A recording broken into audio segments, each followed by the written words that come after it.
Radio Publique Africaine.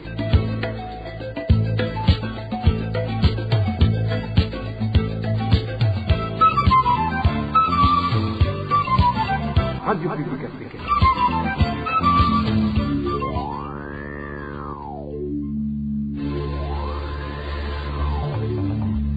C'est le moment de suivre le journal parlé en français.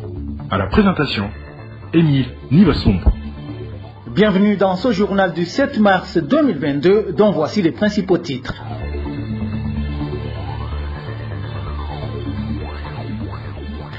Une quarantaine de motos et tricycles périssent dans l'incendie qui s'est déclaré hier soir à Cibitoke. La police évoque un accident lié à un court-circuit.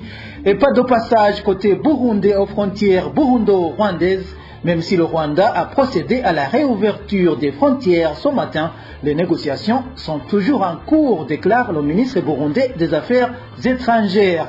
Et le délai de 10 jours accordé par le ministre de l'Intérieur est dépassé, mais les agriculteurs n'ont toujours pas obtenu l'engrais commandé il y a plusieurs mois.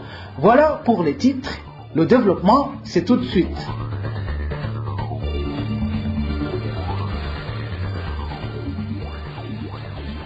Page sécurité pour commencer. Le corps d'un homme a été découvert hier dans la rivière Kinyangonge en zone Uterere de la commune Nahangwa. Nous sommes dans la municipalité de Bujumbura. Les informations fournies par les habitants de la localité font savoir que le défunt était un enseignant qui prestait à l'école fondamentale Kiyange. Le point avec Emmanuel Niungeko. Son corps en état de décomposition d'un jeune homme découvert ce dimanche matin dans la rivière Kinyangonge, en zone Buterere, commune Nahangwa, dans la municipalité de Bujumbura, est celui du prénommé Deo. Encore célibataire, il était enseignant de la 4e année à l'école fondamentale Buterere 2, située au quartier Kiyange. Un des citoyens de la localité témoigne.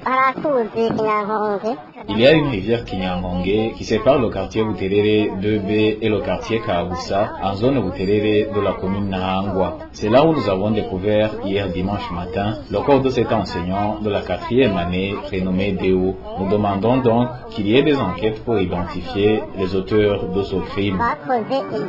Les proches de la victime font savoir qu'il était introuvable depuis vendredi dernier au moment où il s'était rendu à mairie de Bujumbura pour le retrait d'un crédit contracté. Les habitants de la place pensent alors que ces assassins voudraient lui dérober son montant. Alertés par les passants qui ont vu en premier lieu ce cadavre, les administratifs à la base, dont Serge Hategekimana, chef de la zone Buterere, ont fait recours aux agents de la Croix-Rouge qui, à leur tour, ont procédé à la désinfectation de ce cadavre avant de l'évacuer. Toujours en page sécurité, il y a recrudescence de féminicides dans différentes provinces du Burundi. 2 femmes ont été tuées ce week-end dans les provinces de Gitega et Karuzi. Elles s'ajoutent à la liste de 8 autres femmes tuées le mois dernier. Certaines d'entre elles ont été tuées après avoir été violées. Le point avec Aimable Nishimwe. Une femme prénommée Emeline de la colline Rabiro, en commune Mutumba de la province Karusi, a été assassinée à coups de machette la nuit dernière. Les voisins indiquent que la défunte a été tuée lorsqu'elle rentrait chez elle.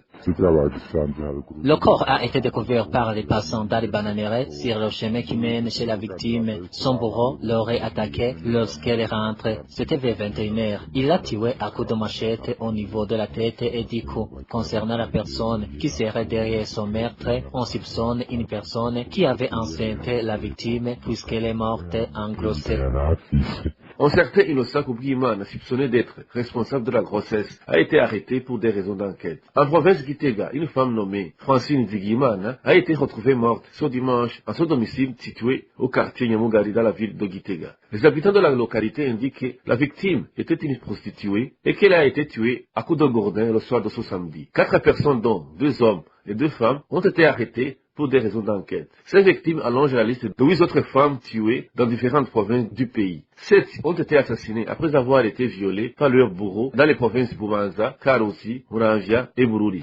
Toujours en page sécurité, les parents de la province Rumonge alertent pour leurs enfants, membres de la milice Imbonerakure du parti au pouvoir CNDD-FDD, des enfants en formation paramilitaire pour être ensuite déployés en République démocratique du Congo. Et les parents demandent aux autorités administratives de mettre fin à ces activités qui ne viseraient qu'à l'extermination de leurs enfants. Plus de détails avec Eric Niyonzima.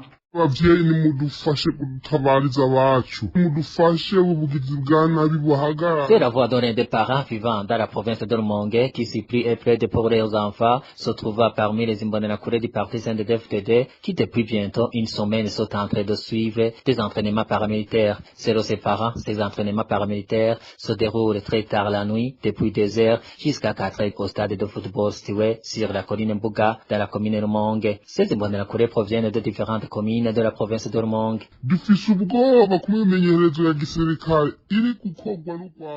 Nous avons peur des entraînements paramilitaires effectués par les Imbonerakure dans notre province de Rumonge, précisément au terrain de football d'Ombuga. Ces entraînements paramilitaires sont donnés aux Imbonerakure en provenance de différentes communes de Rumonge, à savoir Muhuta, Bugarama, Rumonge, Buyengero et Burambi. L'officier du grade de lieutenant-colonel Philippe Boutoyi, qui dirige le 411e bataillon commando en province de Rumonge, est accusé par ses habitants d'être parmi les formateurs de ces Imbonerakure. Ces parents demandent avec insistance les autorités habilitées de mettre fin à ces entraînements paramilitaires car leurs enfants ne sont pas faits pour aller mourir en République démocratique du Congo. Ces entraînements paramilitaires se font sous la supervision du commandant du camp militaire de Lukinga. Les participants à ces formations que nous avons pu identifier sont les nommés Richard Nimbona et Minani, tous les deux originaires de la commune Muhuta. Étant donné qu'ils veulent tuer tous nos enfants en les envoyant en RDC pour combattre les rebelles du mouvement Red Tabara et que nul n'ignore qu'après ces entraînements paramilitaires qui se déroulent ici en province de Rumonge, tous ces Imbonerakure sont envoyés en RDC. Nous demandons avec insistance que cela cesse immédiatement car on n'y trouve aucun avantage. Les informations en provenance de l'endroit où se déroulent ces entraînements paramilitaires indiquent que plus de 170 Imbonerakure y sont formés. Pour clore la page sécurité, 4 personnes ont été tuées la semaine dernière dans 2 provinces du pays. Les détails avec Eloge Kwizera.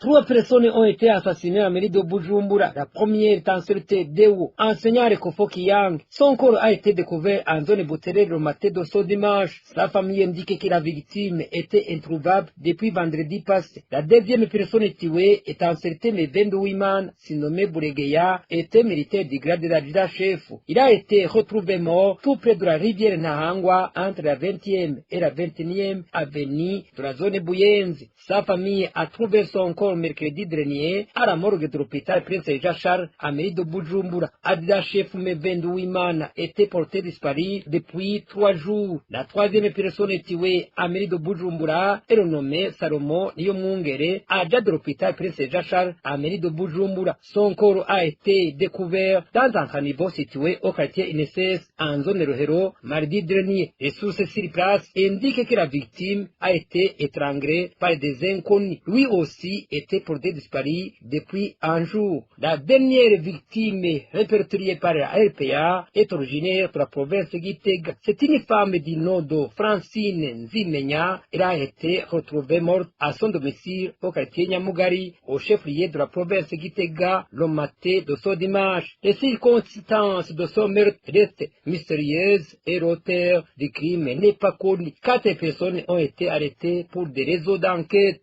Dans un instant, nous abordons la page Droits de l'homme. Les violences basées sur le genre touchent aussi bien les femmes que les hommes au Burundi. Propos de Boniface Nduimana, président de l'association des hommes en détresse, dans une conférence de presse à la veille de la célébration de la journée internationale dédiée à la femme. Boniface Nduimana a tenu à rappeler que les violences faites aux hommes sont souvent ignorées. Suivez Boniface Nduimana. Les violences basées sur le genre chez les hommes datent de longtemps, à part que personne n'a osé parler de ces mauvais actes. L'année 2019 seulement, les chiffres montrent que 73 personnes sont mortes suite aux violences basées sur le genre. Parmi eux, 37 étaient des femmes, tandis que 36 étaient des hommes. Parmi ceux, il faut que les hommes soient protégés et sensibilisés pour oser manifester les violences basées sur le genre qu'ils subissent dans les foyers et d'éviter de se venger, ce qui conduise dans des sanctions pénales. De mars au décembre 2021, l'association a accueilli 96 cas de violence basés sur le genre. Parmi eux, le tableau montre les catégories et le nombre de ces victimes. Violence psychologique. Nous avons enregistré 20 cas. Violence économique. 37 cas. Violence physique. L'association a enregistré 12 cas. Violence sexuelle. Nous avons enregistré 27 cas. Vous entendez que nous avons ensemble 96 cas, dont 38 qui nous ont arrivés physiquement et 58 qui nous ont contactés au téléphone. Je vous le disais dans les titres, 10 tricycles, 29 motos, un vélo et un bus de type Quaster ont pris feu la nuit dernière en zone Chibitoke. Nous sommes dans la commune Nahangwa en mairie de Bujumbura. C'était dans une parcelle d'un certain Jean-Pierre Ngenzebuhoro. C'est un accident lié à un court-circuit, avance la police. Le point avec Marie-Ange Irakoze.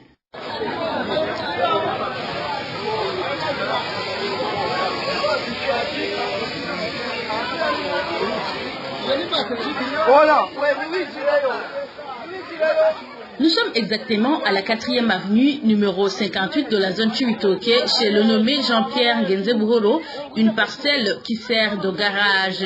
C'est là où bon nombre de mototaxis et conducteurs de Bajaj laissent leurs engins la nuit venue. Selon la source de la RPA à Chibitoke, l'incendie s'est déclaré vers 1h du matin, comme en témoigne un des propriétaires qui y perdu sa moto. On n'avait aucune inquiétude car on a toujours laissé notre matériel à cet endroit. On nous a appelés vers 1h du matin pour nous dire que nos motos étaient en train de brûler. Arrivés sur place, 29 motos, 10 Bajaj, un bus Quaster, un vélo, un moteur utilisé pour pomper de l'eau avaient déjà pris feu. C'est dire que tout a été calciné, sauf 4 motos et 4 Bajaj qui ont pu être sauvés à temps.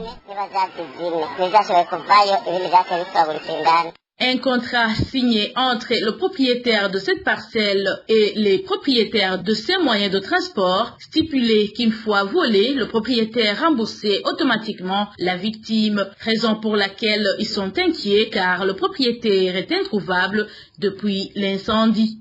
À chaque fois qu'on payait, on marquait sur le reçu le type d'engin et le nombre de matériel qu'on y laisse. Donc, s'il vient à manquer un matériel, le propriétaire le restitue sur présentation du reçu. Mais pour le moment, on a demandé au charroi s'il peut nous rassurer que cette parcelle est assurée, mais il ne nous a rien répondu. Ce qu'il a fait, il a amené le registre où sont enregistrés tous nos matériels et l'a remis à l'OPJ. Ce dernier nous a donné ses coordonnées, mais on est désespéré car on ne sait pas si on va pouvoir être dédommagé. N'ayant aucun autre recours, révèlent nos sources, les victimes sont allées porter plainte auprès de l'administration pour qu'elle les aide à recouvrer leurs biens. Nous sommes ici au bureau de la zone Chibitoke pour demander des éclaircissements. Qu'allons-nous faire pour subvenir aux besoins de nos familles? Nous avons besoin de nous entretenir avec le propriétaire de cette parcelle pour qu'il nous dise si la parcelle est assurée ou pas. Il faut qu'il nous certifie s'il va déclarer les biens qu'on a perdus. Sinon, nous demandons au chargé de la sécurité de nous aider à mettre la main sur lui, puisque nous, on n'en a ni le pouvoir ni la capacité. Côté administration et population, ils disent ignorer la cause de cet incendie. Pourtant, de par le tweet de la radio Isanganiro, la police a déjà fait savoir que cet incendie a été déclenché par un court-circuit. Parlons gouvernance à présent. Il n'est pas certain que le financement de 60 millions de dollars que la Banque mondiale a promis au gouvernement du Burundi soit utilisé pour riposter contre la Covid-19. Le mouvement Mapurundi Buhire craint que cet argent ne soit détourné par certaines autorités. Selon Emery Pacifique Igiraneza, président du Mapurundi Buhire, il est inconcevable que Gitega prenne comme prétexte la Covid-19 pour demander des financements, alors qu'il a depuis longtemps négligé cette pandémie et rejeté le vaccin. Suivez plutôt Emery Pacifique Igiraneza, président du Mapurundi Buhire. Avant tout, il est important de rappeler aux Burundais ce que cela signifie. Cette subvention est accordée aux pays les plus pauvres du monde. L'IDA, le département de la Banque mondiale qui a accordé au Burundi cette subvention, ne travaille qu'avec les pays les plus pauvres du monde. En Afrique, il y a 34 pays, dont le Burundi, qui peuvent avoir accès à ce financement parce qu'ils sont pauvres. C'est donc une mauvaise chose plutôt qu'une chose dont on peut être fier. Deuxièmement, voici la question principale. Pourquoi le Burundi présente-t-il d'autres propositions pour demander de l'aide pour renforcer la réponse à la pandémie alors que nous savons que les dirigeants du Burundi sont sceptiques à la vaccination contre le Covid-19? Il n'y a pas eu de réponse bien planifiée à la pandémie malgré les nombreuses critiques de la part des organisations internationales et nationales, notamment de la part de MAP Burundi Buhire, qui a écrit au gouvernement du Burundi à plusieurs reprises. Sur 500 000 doses reçues du gouvernement chinois, environ 8 400 ont été utilisées selon le bilan de janvier 2022. Cela représente moins de 0,3% de la population ciblée et moins de 2% des doses de vaccination reçues. Ces chiffres parlent plus fort que les responsables gouvernementaux de la réponse à la pandémie. Nous craignons donc que cet argent nous fasse objet de corruption au même titre que les autres fonds accordés au Burundi par la communauté internationale. Il est évident que le gouvernement burundais utilise la pandémie pour obtenir des prêts et des subventions, mais une fois que l'argent est dans le pays, il est plus susceptible de se retrouver sur les comptes bancaires privés pour mieux profiter aux puissants, tandis que Covid-19 continue de tuer la population la plus vulnérable sans aide. Voilà, c'est Emery Pacifique Igiraneza, le président du mouvement d'action patriotique MAP Burundi Buhire. Parution d'un nouveau livre sur l'histoire du Burundi. Le livre Les trois Burundi d'un Burundi relève des éléments qui contribuent au conflit cyclique en partant d'une analyse de la société et de la gouvernance du pays, et ce depuis la période qui a précédé la colonisation. Inès Gakiza nous en dit plus. Le livre Les trois Burundi, écrit par un Burundais, Fejanvien Ndikumana, retrace l'histoire du Burundi depuis l'avant-colonisation et tente des explications sur les raisons à l'origine des crises répétitives au Burundi. Il est subdivisé en 3 tomes. Dans le premier tome, intitulé Le Burundi des Noirs ou Burundi Bwanyaburunga, l'auteur revient sur le Burundi des ancêtres, un Burundi pacifique où les concepts de race et ethnie étaient connus mais volontairement mis entre parenthèses, décrit l'auteur Fejanvien Ndikumana. Dans cette partie, il parle de la culture commune des Abarundi, leur philosophie d'Ubuntu, les institutions de cette époque, ainsi que le Burundi dans son aspect État-nation, qui était une nation-famille, analyse l'auteur. Le second tome nommé Le Burundi des Blancs ou l'Urundi de Digidigi est centré sur la période coloniale, la colonisation allemande et belge.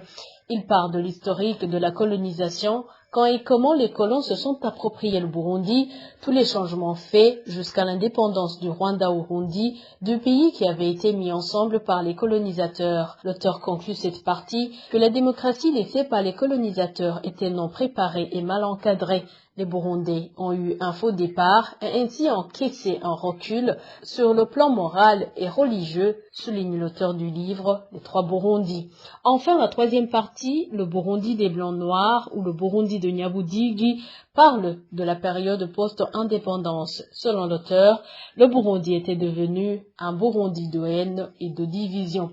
La fin du livre est consacrée aux avis et considérations de l'auteur sur ce qui pourrait être fait pour que le Burundi sorte de l'impasse, pour que les Barundi changent positivement de mentalité et pour que la société burundaise puisse enfin s'adapter au contexte moderne. Le livre Les trois Burundi est paru aux éditions L'Harmattan en novembre dernier. Dans nos éditions de demain, vous suivrez une des personnes qui ont participé pour que le livre soit publié.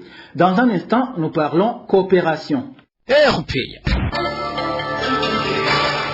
Le gouvernement du Burundi n'a pas autorisé la réouverture des frontières terrestres avec le Rwanda. C'est au moment où le Rwanda a procédé ce matin à la réouverture effective de ses frontières avec les pays limitrophes, y compris le Burundi. Il y a un sentiment de déception au sein de la population qui souhaiterait traverser les frontières de Ruhwa, Kanyaru et Gasenyi-Nemba, surtout pour des raisons commerciales. Danny Claire y la trouve. Pourquoi nous empêche-t-il d'aller vers l'autre côté de la frontière alors que le Rwanda l'a ouverte? Nous leur demandons de nous laisser passer pour que nous puissions vendre nos marchandises au Rwanda. Même les Congolais s'y rendent. Pourquoi nous? Ils étaient nombreux à la frontière commune de Ruhwa, séparant le Burundi et le Rwanda. Ce sont les ressortissants burundais qui avaient accueilli avec enthousiasme la décision prise par le gouvernement du Rwanda de rouvrir à partir de ce lundi les frontières terrestres avec ses pays voisins dans le Burundi. Ces citoyens burundais indiquent qu'arrivés à cette frontière, les agents en charge de l'immigration du Burundi les ont refoulés.